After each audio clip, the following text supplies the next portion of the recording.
Adriano Magalhães da Nóbrega nasceu em 1977, na zona norte do Rio. Cresceu no bairro de Sampaio, mas passava boa parte da infância em Cachoeiras de Macacu, onde seu pai trabalhava no Maras, o mesmo pertencente a Valdemir Maninho Garcia, um dos maiores contraventores do estado. Foi nesse ambiente, entre cavalos de raça e armas no armário, que Adriano se moldou. O menino franzino se apaixonou por filmes de faroeste, armas longas e a ideia de ser o xerife de um mundo onde imperava a lei do mais forte. E o destino deu a ele uma chance. Segundo relatos de ex-colegas de farda, tudo mudou quando, ainda adolescente, durante uma troca de tiros entre o BOPE e traficantes no Jacarezinho, ele foi revistado por ninguém menos que André Batista, um dos caveiras mais respeitados da corporação. No Rosa à noite, ali ninguém passa mais, né, cara? E a equipe tomou muito tiro, e a equipe desembarcou e enfrentou os bandidos. A equipe tava a comando do Capitão Batista, que é o personagem do Matias no Tropa de Elite. Batista, ele tava em combate, atirou nos bandidos e viu uma senhora numa casa do Rato Molhado olhando pela janela. E aquilo incomoda o policial em ação. Não que o policial vai fazer alguma coisa errada, mas sai daí, porra! Quando termina a operação, o BOPE mata um bandido, a equipe vai na casa saber por que aquela mulher tava olhando. Sai um jovem de dentro do quarto falando, minha avó ficou nervosa, abriu a janela, você desculpa minha avó e tal. E esse jovem era o Capitão Adriano. Adriano, fascinado por aquela força bruta e letal, teria decidido ali que queria ser como eles.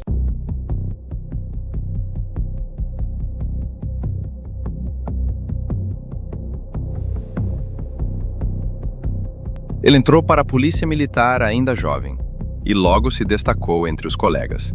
Não demorou muito até ser encaminhado ao curso mais temido da corporação, o COESP, a porta de entrada para o BOPE. Ali dentro, ganhou fama. Diziam que era forte, rápido, obcecado por armas e estratégias de combate. Que era um cara altamente preparado. Ele recebeu uma caixa de M14, né? M16 e montou rapidamente, quando o BOPE nunca tinha recebido uma arma daquele tipo, né?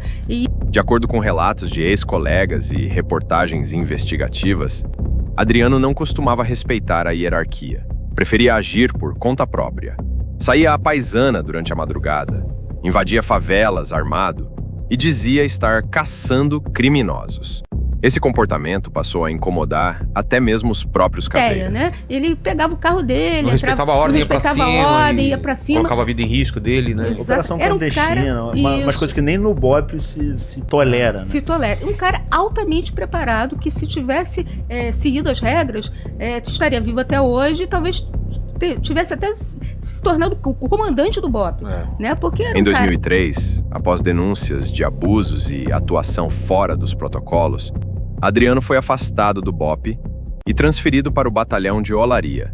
Foi ali que a lenda começou a virar pesadelo. Ele assumiu o comando de uma guarnição tática, que logo ficaria conhecida nas ruas como a Guarnição do Mal. Uma guarnição tática que, em teoria, deveria manter a ordem e combater o crime, acabou se tornando símbolo de brutalidade, extorsão e execuções sumárias. Segundo diversas investigações e testemunhos, a tropa comandada por Adriano atuava nas favelas do Rio, com foco especial nas áreas dominadas por milicianos. E não demorou para que a reputação do grupo extrapolasse os muros dos batalhões. A chamada Guarnição do Mal ia muito além de simples operações policiais. Funcionava, de fato, como um esquadrão da morte. Qualquer um que contrariasse a lógica imposta por eles, fosse traficante, assaltante ou até moradores que ousassem denunciar abusos, corria o risco de desaparecer, sem deixar rastro. Adriano acabou condenado a 19 anos de prisão pelo envolvimento na execução de um suposto traficante, um homem que, segundo os registros, teria sido morto durante uma operação em Costa Barros. Mesmo atrás das grades, sua influência no submundo do Rio só crescia. Foi durante o período na prisão que ele se aproximou de figuras-chave da milícia. Ali começava sua transição definitiva, de policial a bandido de elite. Não demorou muito para que seu nome passasse a ser temido e respeitado entre milicianos, contraventores e bicheiros. Após conquistar a liberdade, Adriano passou a ocupar um papel de liderança no Escritório do Crime, um grupo de matadores de aluguel com base na zona oeste do Rio de Janeiro. Esse grupo funcionava como um serviço profissional de execuções sob encomenda, e Adriano era um dos principais nomes por trás da operação. Ele e seus homens atuavam em diversas frentes. Eliminavam alvos de delações, protegiam políticos, empresários e até outros criminosos. De acordo com as investigações, o escritório do crime estava diretamente ligado a uma série de homicídios de figuras públicas, incluindo políticos e testemunhas envolvidas em casos sensíveis. A influência de Adriano não se limitava às favelas. Ela chegava aos bastidores da política. Sua mãe e sua ex-mulher chegaram a trabalhar nos gabinetes do então deputado estadual Flávio Bolsonaro. Em 2005, Adriano foi homenageado na Alerj pelo próprio Flávio, que o chamou publicamente de herói.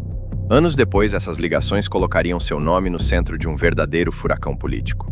Com o avanço das investigações da Lava Jato, do caso Marielle Franco e do escândalo das chamadas rachadinhas, o nome de Adriano voltou com força aos noticiários. Para muitos investigadores, ele era o elo perdido entre a política, a milícia e o crime organizado. A morte da vereadora Marielle Franco e do motorista Anderson Gomes, em 2018, marcou um novo capítulo. 2 acusados pelo crime tinham ligação direta com o escritório do crime. E embora Adriano não fosse formalmente indiciado no caso, o cerco começava a se fechar. Para muitos investigadores, Adriano sabia demais. Estão pressionando a menina. Estão pressionando ela dessa forma pra ela fuder alguém, pra ela não se fuder. Só que isso é óbvio, que o que querem dela não é o bobalhão aqui. O que querem dela é que ela fale alguma coisa. Mas o bobalhão aqui já gastou 6 e tem que arrumar mais 6 daqui a 3 dias pra tirar o passaporte. O que eu tô querendo te dizer é o seguinte, o que que eles querem não é que ela fale isso, o que eles querem é que fale de Bolsonaro. Isso é fato. Isso é óbvio. Se ela souber e ela quiser falar, agora se ela não quiser falar, meu irmão, até porque, sabe por quê? Vai acabar com a vida dessa menina. E com a minha. Vai acabar com a vida dela, irmão. Você imagina essa menina denuncia o Bolsonaro. Fala, olha só, o meu ex lá tava todo dia com um fulano de tal. Meu irmão, ela vai foder o cara. Ok, pode até foder. Mas vão acabar com a vida dela de verde, amarelo, azul e branco. Adriano teria ordenado o assassinato do contraventor Marcelo Diotti, após descobrir que este estaria costurando um plano com a família Garcia, aliados antigos, para tirá-lo do jogo. O crime foi cometido em um shopping na Barra.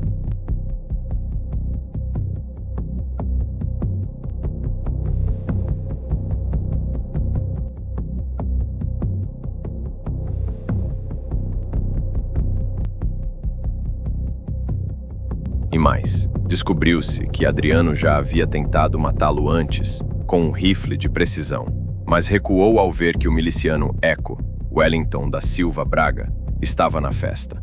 Matar Diotti na presença de Eco poderia significar guerra total. Adriano procurou Eco, explicou a situação e recebeu uma resposta fria. Se são negócios, não tenho nada a ver com isso. Quem matou o Marcelo Diotti seria o escritório do crime, né? Seria o álibi do escritório do crime, inclusive, de não ter matado a Marielle, né? Quando eu falo isso aí, o pessoal fala, não é possível, isso aí é muito louco, não é possível. Não, é possível. Os caras, eles tinham o álibi de estar tirando a vida de outro cara. Com seu nome explodindo na mídia, Adriano fugiu do Rio de Janeiro e se escondeu na Bahia com a esposa. Já como foragido, ligou para o advogado Paulo Emílio Cata Preta e disse com todas as letras: Doutor, vão me matar. Isso não é operação de prisão. É queima de arquivo. No dia 9 de fevereiro de 2020, a polícia local cercou uma fazenda na cidade de Esplanada, interior da Bahia. Segundo a versão oficial, Adriano resistiu à prisão, trocou tiros e foi morto.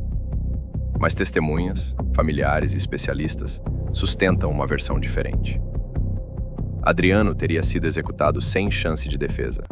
A versão oficial diz que Adriano portava uma pistola 9mm e atirou contra os agentes. O corpo foi submetido a autópsias, houve reconstituição e tudo foi homologado como morte em confronto. Mas as dúvidas permanecem. Por que o esconderijo foi cercado com força letal se havia possibilidade de negociação? Por que não houve imagens oficiais da operação? Por que ele foi enterrado tão rápido? E por que documentos importantes sumiram das investigações?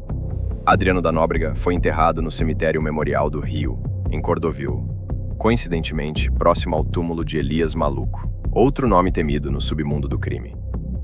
2 inimigos em vida, agora lado a lado, em silêncio.